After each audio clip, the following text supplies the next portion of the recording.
uma boa noite e vamos para mais uma reflexão. Como eu já tinha dito e volto a repetir, o termo igreja nunca se trata de templos, megatemplos, catedrais formadas por tijolos e alvenaria. Voltando novamente aonde eu havia parado, onde a gente havia parado sobre os estudos sobre igreja, sobre eclésia, enfim, para a gente ficar um pouco mais atento sobre isso, que geralmente todo o dinheiro gira em torno de um templo, megatemplo, catedral, porque precisa de reforma, precisa pagar isso, pagar aquilo, pagar a água, pagar a luz, enfim. Então, como a gente já havia abordado, mas vamos voltar novamente a falar sobre esse assunto, Como eu já tinha dito nos originais, no grego, já no grego, por exemplo, vem do termo eclésia, que significa assembleia ou reunião. Vou repetir, o termo original da época grego significa eclésia, o que significa reuniões. Esta palavra é formada de duas palavras menores que significa ex, Pode ver que tem dois K ali no original. Eclésia, que significa fora e chamar, ou chamar para fora. O Messias nos chamou para fora, assim como ele veio e chamou aqueles discípulos para viver fora do sistema. Totalmente fora daquele sistema judaizante. Ele chamou para fora do mundo, para viver no mundo, suportando o mundo e vencer o mundo, mas não ser chamado. Preste bem atenção, eu vou repetir.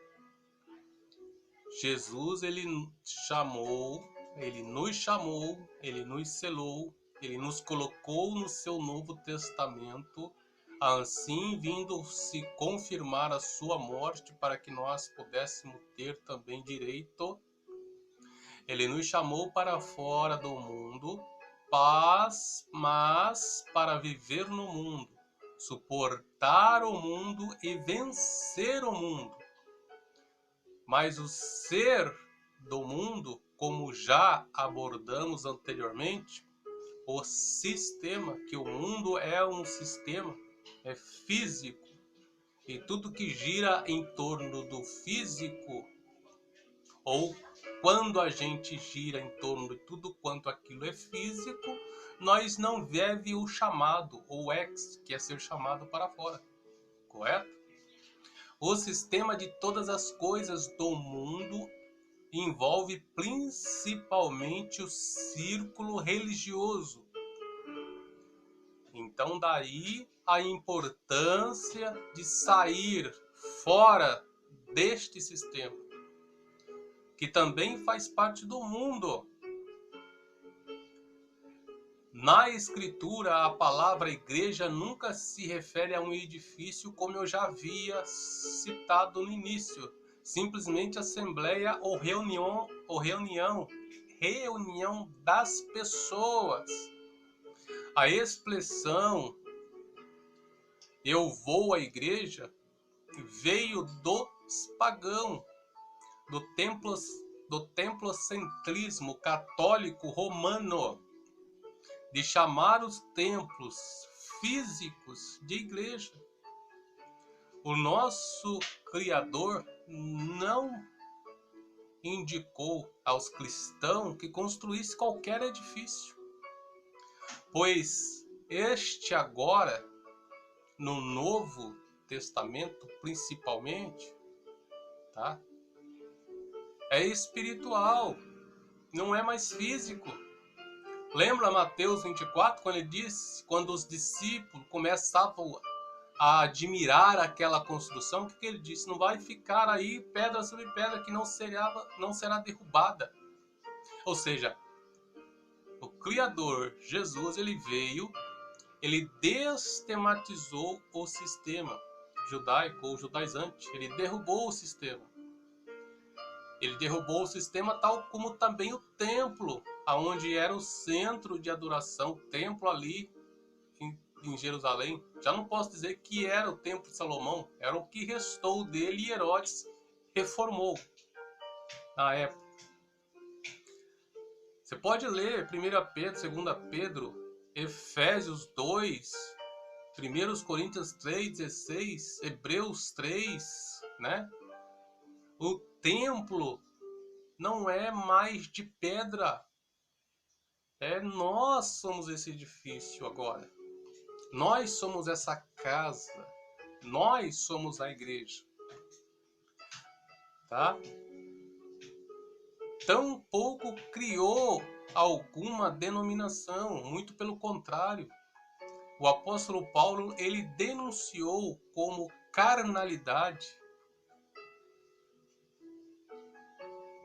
o religiosismo, a religiosidade daqueles homens. Leia 1 Coríntios 3, leia desde o início.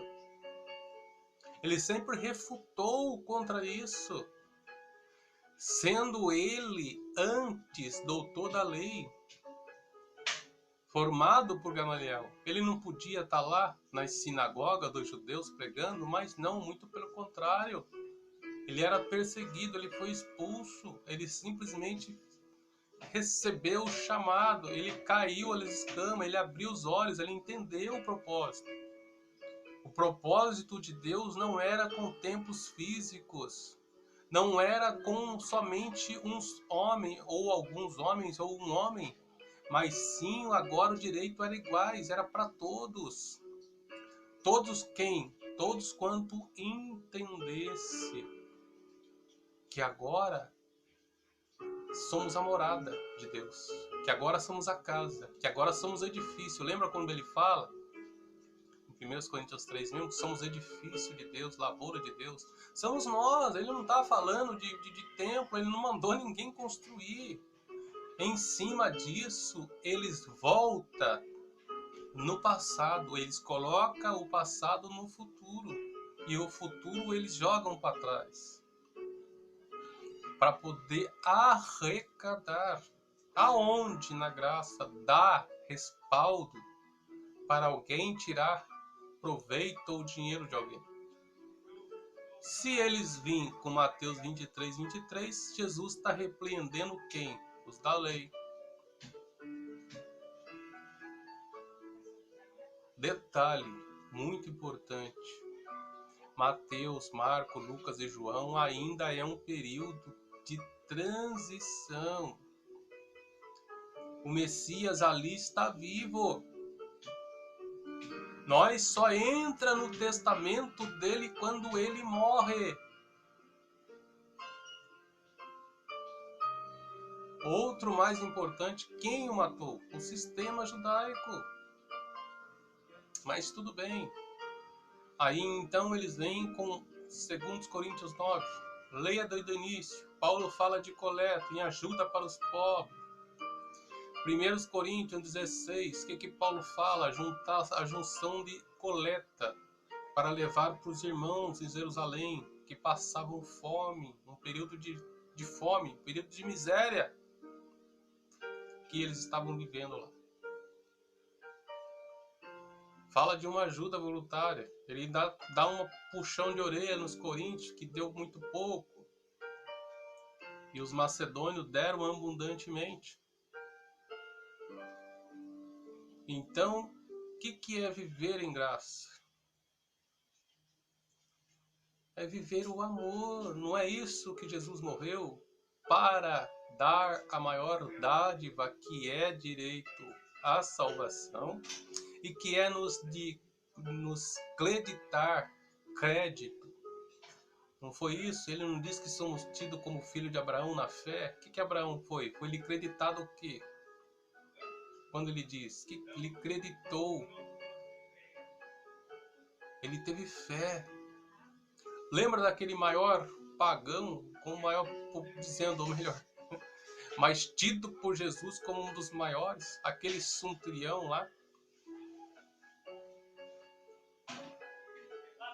que chega para Jesus: o meu servo está acamado, eu preciso de cura para ele. Lembra? E o que Jesus disse? Eu irei com você até a tua casa para curá-lo. Ele disse: não, diga só uma palavra e basta. Não sou digno de receber. A minha casa não é digna de recebê-lo, Senhor. Eu creio na tua palavra. E aí as pessoas não entendem até hoje. Nós cremos na palavra e única palavra. Nós não precisamos de obra física.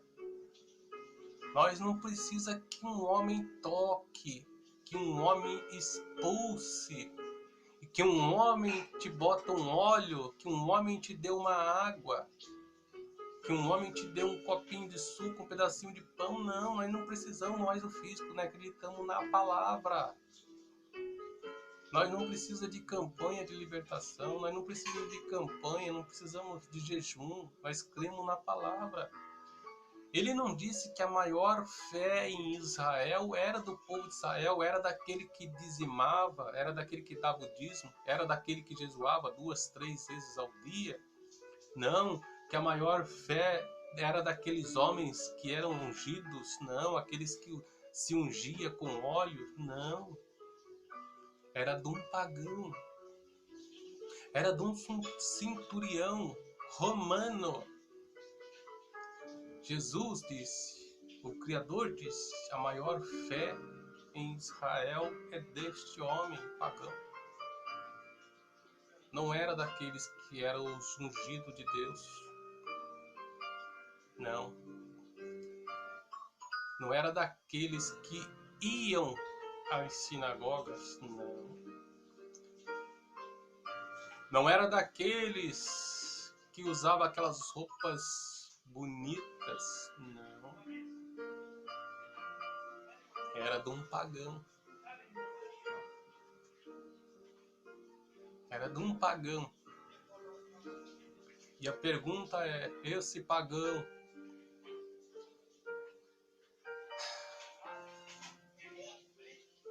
ele não seguia os legalistas.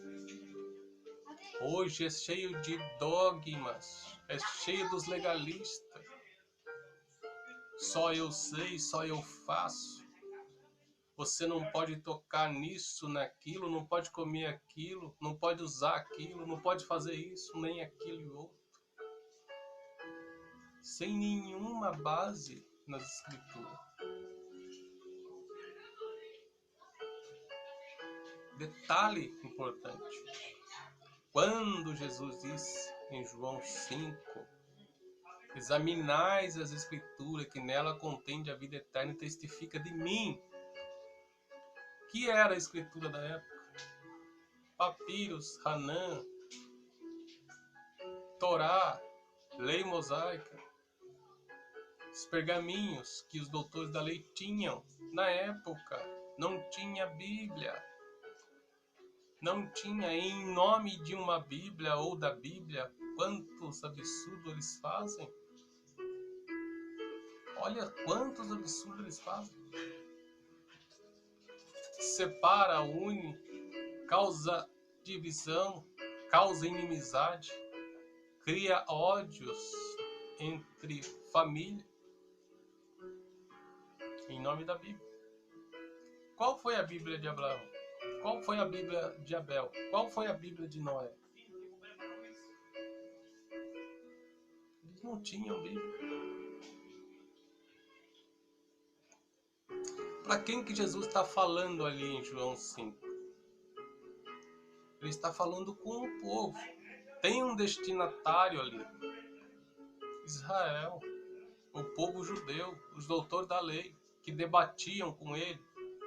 que queriam apedrejá-lo, que queriam jogá-lo penhasco abaixo, quando ele lê Isaías lá em sua sinagoga, ou seu templo, e lê Isaías e diz: aí se cumpriu hoje, eu estou aqui. Se os discípulos não o protegem, ele seria jogado penhasco abaixo, apedrejado. Uma coisa é João 8, como eu digo, esse Mateus, Marcos, Lucas, João ainda é o período de transição. Ainda tem ali um destinatário. Ali ainda ele é o Messias enviado. Ali ainda ele cumpre as escrituras. Qual a escritura? A antiga aliança, o período de transição para a graça. Quando nós ainda